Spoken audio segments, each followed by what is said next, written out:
العالمين والصلاة والسلام على من لا نبي بعده أعوذ بالله من الشيطان الرجيم بسم الله الرحمن الرحيم يا أيها الذين آمنوا ادخلوا في السلم كافة ولا تتبعوا خطوات الشيطان إنه لكم عدو مبين صدق الله العظيم قال النبي صلى الله عليه وسلم الدنيا سجن المؤمن وجنة الكافر وقال عليه الصلاة والسلام معزز و مکرم برادران اسلام، ہم آج چینل کے ذریعے سے شہریان سلوڑ کو ایک ضروری اور خاص پیغام مجلس علماء کی طرف سے دینا چاہتے ہیں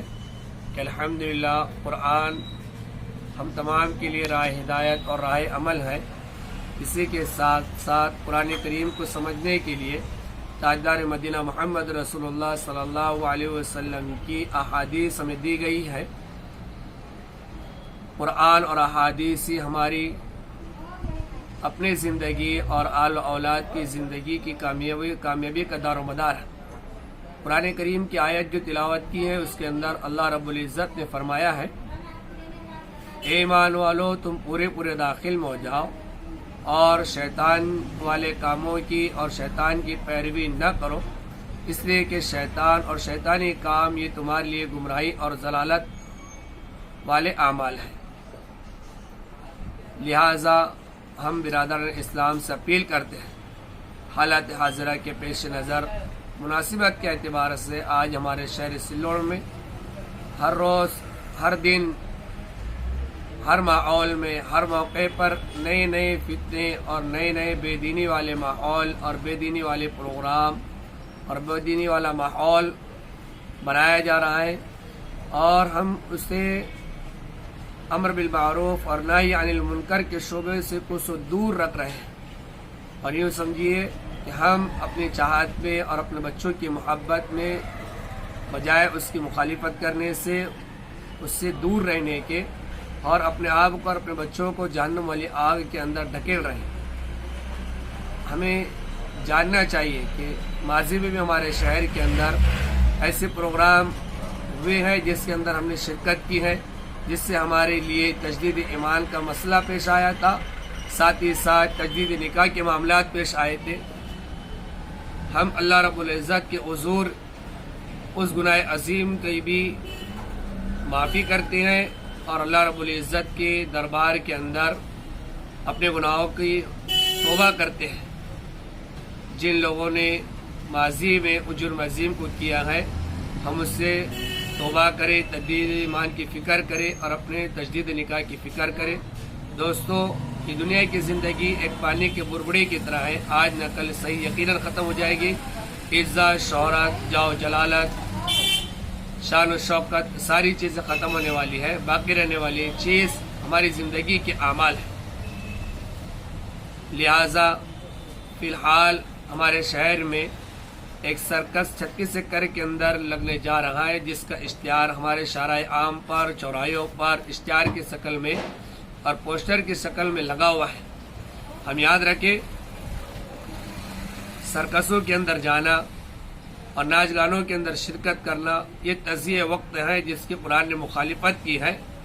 جہاں پر ہماری آنکھوں کی بد نظری ہوتی ہے، جہاں پر مرد اور خواتین کا مخلوط ہونا ہوتا ہے، جس کے قرآن شدت سے مخالفت کرتا ہے، اور ہمارے بچے ان پروگراموں کے اندر شرکت کرتے ہیں جس کے ذریعے سے اعمالوں کے اندر کمزوری پیدا ہوتی ہے، بد نظری والا ایک ماحول پیدا ہوتا ہے اور مال ہمارا بیجا صرف ہوتا ہے۔ آیت کریمہ کے اندر بھی اس بات کی طرف اشارہ دیا گیا ہے، وَلَا تَتَّبِعُوا خُطُوَاتِ الشَّيْطَانِ إِنَّهُ لَكُمْ عَدُوٌّ مُّبِينٌ، کہ مسلمانوں تم پورے اسلام میں داخل ہو جاؤ اور شیطان کی اور اس کے کاموں کی پیروی نہ کرو، اس لیے کہ تمہارا کھلا دشمن ہے۔ سرکس کے اندر جانا، وہاں پر ماضی کی یہ بات ہمارے سامنے آئی تھی کہ جب سرکس لگا تھا گزشتہ 2-3 سال پہلے، اس وقت ہمارے نوجوانوں نے وہاں پر بڑھ چڑھ کر حصہ لیا تھا۔ کچھ لوگوں نے وہاں پر ٹکٹ بانٹنے کا کام کیا تھا، کچھ لوگوں نے وہاں پر لیبرنگ کا کام کیا تھا۔ لہٰذا میں نوجوانوں سے درخواست کرتا ہوں، خدا را اللہ اور اس کے نبی کی محبت کا آپ لوگوں کو واسطہ، ہم نبی کے نام لیوا ہیں، ہم نبی کے جانشین ہیں، ہم شعار اسلام کے تحفظ کرنے والے لوگ ہیں، ہم شعار اسلام کے لیے اپنی جان کی بازی، مال کی بازی، وقت کی بازی سب کچھ لگانے کے لیے تیار ہوتے ہیں۔ لہٰذا خصوصی طور پر نوجوانوں کو یہ پیغام پہنچانا چاہتا ہوں مجلس علماء کی طرف سے کہ آپ اپنی جوانی کا صحیح استعمال کریں، ایسے پروگراموں سے اپنے آپ کو بھی دور رکھیں، اور خصوصی طور پر ہماری ماں بہنوں کو وہاں پر جانے سے ہم روکنے کی فکر کریں، اور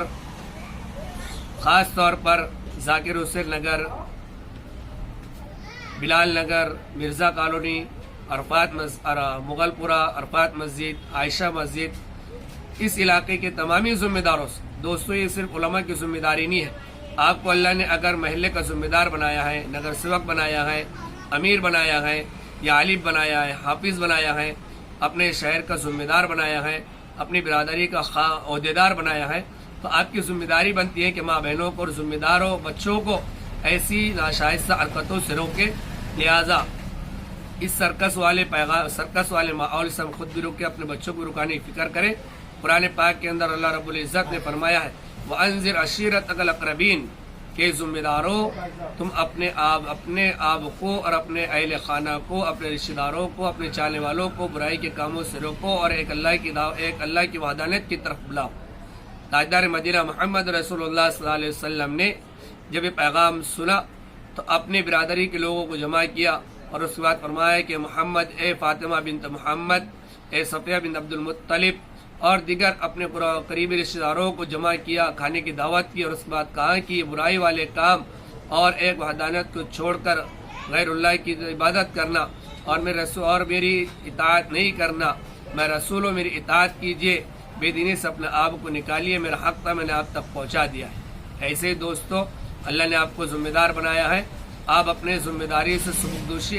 سبکدوشی دور رہ کر نہیں کر سکتے، آپ ان کے ساتھ میں چل پل کر محلہ در محلہ، خاتون در خاتون، نوجوان در نوجوان نکڑوں کو جوڑ رکھ کر واٹس ایپ کے ذریعے سے، فیس بک کے ذریعے سے، انٹرنیٹ کے ذریعے سے جس طرح سے آپ اپنے امر بالمعروف اور نہی عن المنکر کی اشاعت کر سکتے، کرنے کی فکر کریں۔ دوسرا مرحلہ ہمارے شہر کے اندر عنقریب ورلڈ کپ کرکٹ کا شروع ہونے والا ہے، یہ شروع ہو گیا ہے۔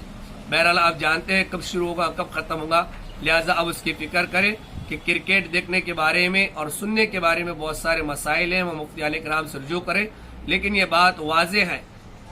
کہ جب آپ کرکٹ دیکھ رہے ہو اور کرکٹ دیکھنے میں آپ کی ظہر کی نماز، عصر کی، مغرب کی نماز ضائع ہو جاتی ہے، تو آپ کے لیے کرکٹ دیکھنا اور کھیلنا فقہ کرام کی نظر میں جائز نہیں ہے، بلکہ ناجائز کے درجے میں پہنچ جاتا ہے۔ لہذا ہم اس بات کی بھی فکر کریں، نیز کرکٹ کے اندر ہمارے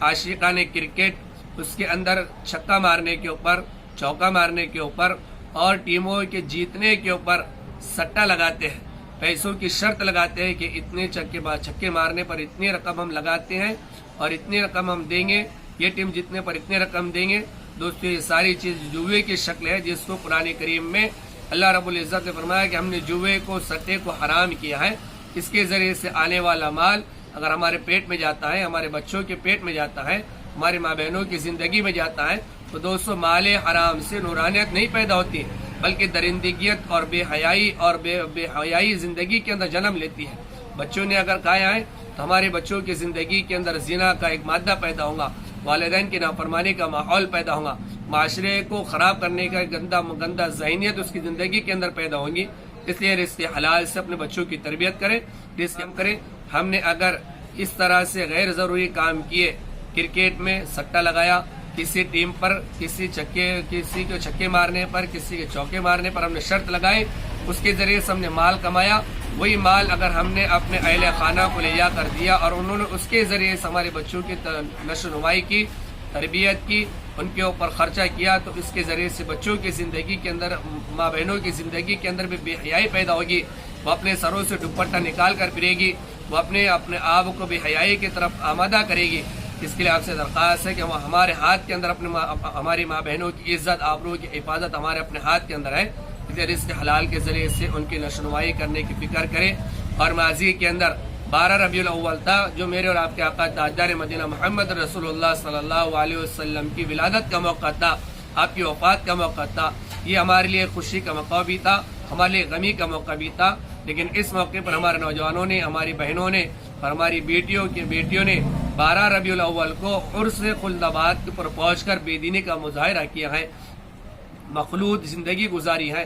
یہ بھی ہمارے لیے بڑی خراب چیز تھی، یہ ہمارے لیے بڑی شرمندگی کی بات تھی۔ جو لوگوں نے خلد آباد عرس میں جا کر اگر بے دینی کا ماحول ان کی زندگی سے ہو گیا ہے، بد نظری اگر ہو گئی ہے، نمازیں اگر چھوٹ گئی ہے اور شعار اسلام کی توہین ہوئی ہو، تو ہم اللہ رب العزت کے حضور 2 رکعت صلاۃ التوبہ بیٹھ کر ادا کر لے، نوجوان ساتھی توبہ کرے اور آئندہ نہ کرنے کا عزم مصمم کرے، اللہ راضی ہو جاتے ہیں۔ حدیث پاک میں آتا ہے کہ اللہ سے موسیٰ علیہ السلام نے پوچھا